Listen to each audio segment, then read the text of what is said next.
Hello दोस्तों, अपना धर्म खुद खोजें।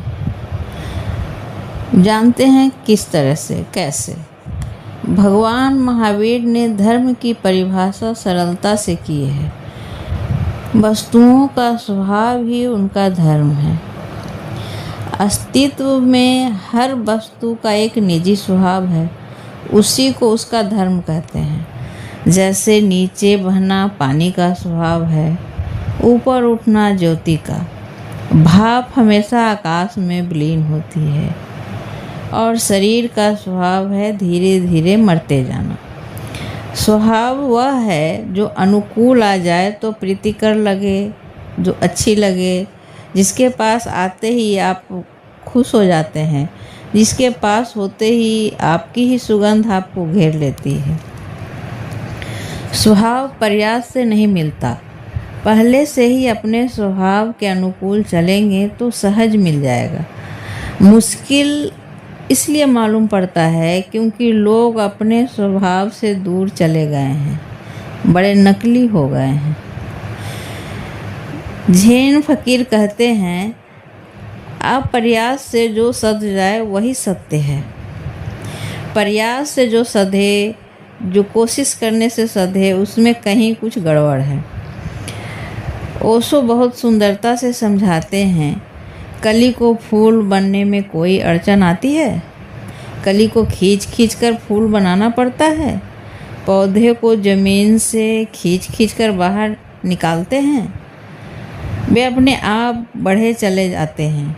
कलियां खिल उठती हैं, फूल बन जाती है, फूलों से सुगंध बिखर जाती है, हवाओं में और आकाश की यात्रा पर निकल जाती है।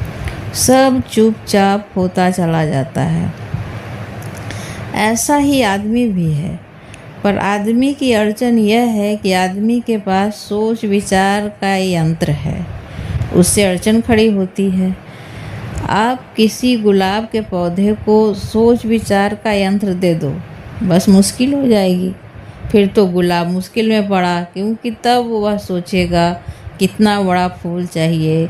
पड़ोसी गुलाब से ईर्ष्या भी हो जाएगी, ईर्ष्या के साथ राजनीति पैदा होगी, महत्वाकांक्षा जागेगी और सबसे बड़ा गुलाब खिलाऊं, सबसे बड़ा गुलाब उगाने की जद्दोजहद में बड़ी चिंता खड़ी होगी।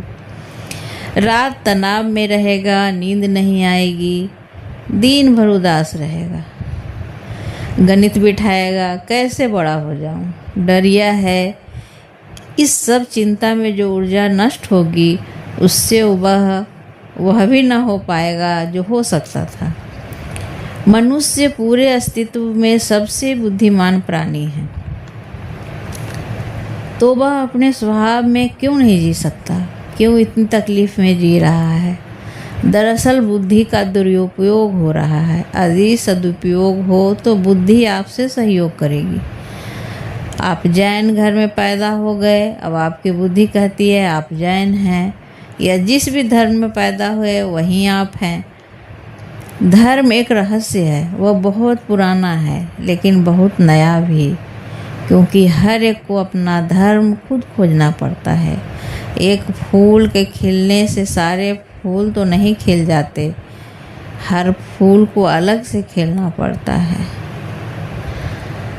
अपना धर्म खुद खोजें। सुनने के लिए दोस्तों आपका बहुत बहुत धन्यवाद।